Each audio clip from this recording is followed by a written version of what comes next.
Bonjour à toutes et à tous, c'est VinceFF. Aujourd'hui on se retrouve pour une nouvelle vidéo. Et dans cette vidéo nous allons voir comment utiliser une manette de PlayStation 4 sur votre système Mageia Linux. Si vous utilisez le choix du câble, c'est très simple. Vous branchez votre manette de PlayStation 4 avec son joli câble dans votre PC et ça fonctionne. La méthode la plus compliquée, entre guillemets, sera de jouer avec le Bluetooth directement avec Mageia. Donc pour ce faire, on se retrouve sur Mageia 8. Donc là je suis sur GNOME, mais vous aurez la même chose sous KDE dans la partie Bluetooth. Donc on va activer le Bluetooth. Et sur votre manette de PlayStation 4, on va faire une petite manip qui consiste à appuyer sur le bouton Home et le bouton Share pendant 3 secondes. Et vous allez voir que votre manette va réagir différemment. Donc on va activer le Bluetooth.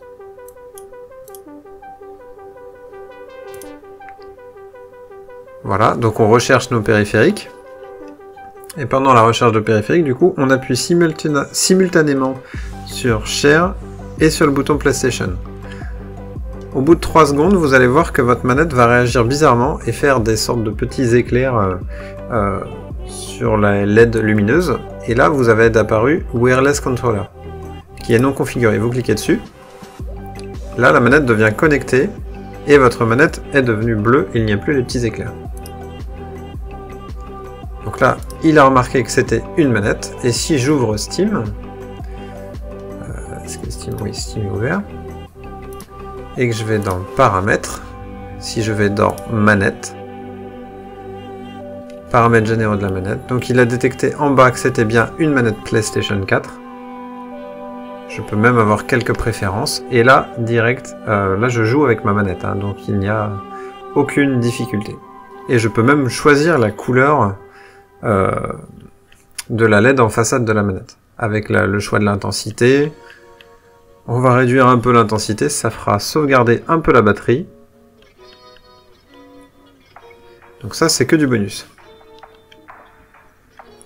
Donc maintenant, on va vérifier qu'en jeu, tout fonctionne.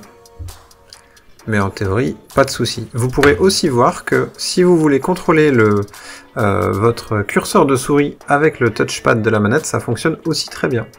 Et vous pouvez même ouvrir des applications et les gérer. Donc par exemple, si vous avez un PC dans votre chambre pour ouvrir un film ou un DivX, eh ben, vous pouvez le faire directement avec votre manette, pas besoin d'avoir un clavier ou une souris. Donc ce qui peut être pas mal. Donc là, on va cliquer sur jouer. Donc là, je suis uniquement avec la manette. Hein. Donc désolé si le curseur n'est pas aussi propre que d'habitude. On clique sur jouer, on va lancer Hades, voir si tout fonctionne. Mais à vue de nez, ça a l'air de très bien fonctionner. Donc voilà, le jeu se lance. Bon, c'est la première fois que je lance Hades depuis ma mise à jour sous Mageia 8. Donc je suis ravi de voir que tout fonctionne comme avant. On va faire une petite partie, donc bon bah là je joue normalement avec ma manette de PlayStation. Donc l'intérêt d'utiliser une DualShock 4 comparé à comment dire, à la manette d'Xbox, c'est que la manette d'Xbox c'est la croix la manière pour la faire fonctionner sans fil, alors que la manette DualShock, bah, vous voyez, juste avec une clé Bluetooth, bah, ça roule, donc bah, c'est parfait quoi. Hein. Donc les boutons croix, carré, triangle, rond fonctionnent, donc c'est au top. Et vous voyez que les boutons ont changé, du coup Steam adapte directement et détecte que c'est une manette Xbox, donc en fait au lieu d'avoir RB d'afficher, bah, j'ai R. C'est tout bête, mais c'est ultra sympa.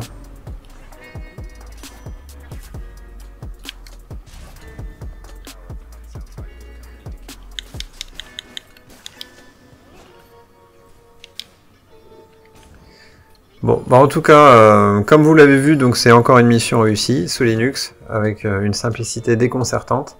Je vous laisse là-dessus, et merci pour le visionnage, et je vous dis tchuss.